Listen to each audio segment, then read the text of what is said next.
Bizleri ve dünyayı kim yaratmıştır? Allah. Tebrik ederim, bravo. 10 puan alıyorsun. Nerede 10 puanımız? Burada. Sıra yine bende. Evet. Abi çabuk bilemedim, ben çabuk. Sıra yine İsmail.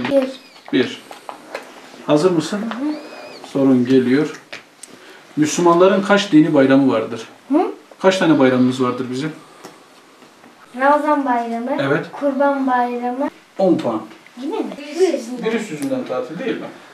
Peki normalde virüs yüzünden dışarı çıkamamamızın sebebi ne? Niye dışarı çıkmıyoruz? Bulaşıcı olduğu için. Bulaşıcı olduğu için değil mi? Peki. Dışarıdan geldiğimizde ellerimizi yıkıyoruz. Yurt dışından geldiğimizde ilk 14'ü evde geçireceğiz virüsten korunmak. Peki dersler konusunda ne yapmamız lazım? Öğretmenin ne yapıyor mesela şu an? Vaktinde yapmamız gerek. Sağlam toplumlar sağlam aileler ile birlikte kurulur. Sağlam ailelerin kurulabilmesi için de sağlam bir evlilik yapılması gerekir. Sağlam bir evliliğin nasıl yapılması gerektiği konusunda Peygamberimiz sallallahu aleyhi ve sellemin çok anlamlı altın ifadelerle ortaya koyduğu tavsiyeler vardır. Mesela bunlardan bir tanesi. Buyurur ki Peygamber Efendimiz "Dünya meta'un ve hayru meta'iha el mer'atus saliha." Dünya bir faydalanma yeridir. En güzel faydalanılacak kimse de saliha bir hatundur. Dinini, diyanetini bilen. Ayrıca yine Peygamber Efendimiz sallallahu aleyhi ve sellem bu çerçevede metnini zikretmeyeyim. Bir hanımefendiyle 4 hasletten dolayı evlenilir buyurur.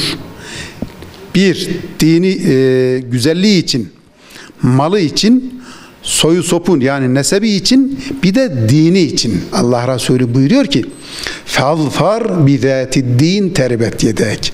Dindar olanını seç ki evin bereketlensin. Çünkü dindar hanım evinde, mutfakta abdest üzere olur.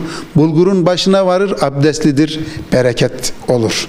Çayın başına varır, bereket olur. Dolayısıyla evde bir bereket olup gider, devam eder. Her bir ailenin temeli böyle sağlam, Allah'ın razı olduğu, peygamberin tavsiye ettiği hanımlardan eş seçebilirsek bu toplum sağlam bir toplum olur.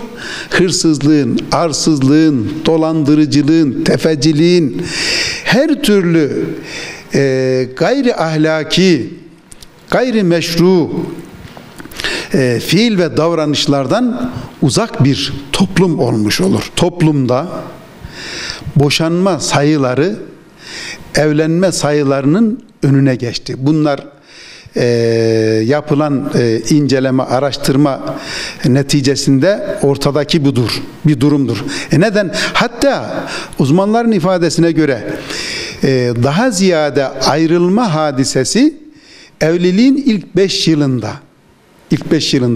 Bunun sebebi tabii çok sebepleri var.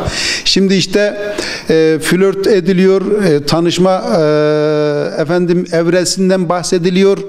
Yani bütün bunların tahtında, haddi zatında Allah ve Resulünün istemediği bir beraberlik.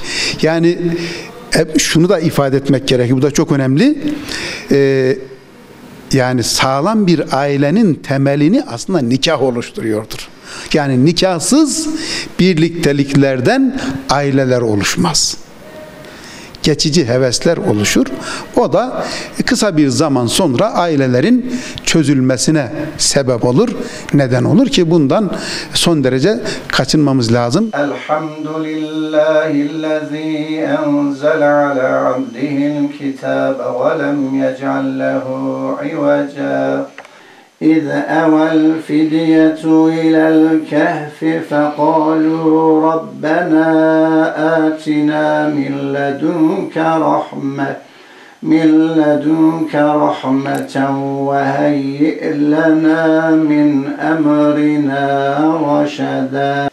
Allah Resulü sallallahu aleyhi ve sellem insanları da evlere benzeterek bir insanın kalbinde eğer Kur'an'da bir şey yoksa o harabe bir eve benzer buyurmaktadır.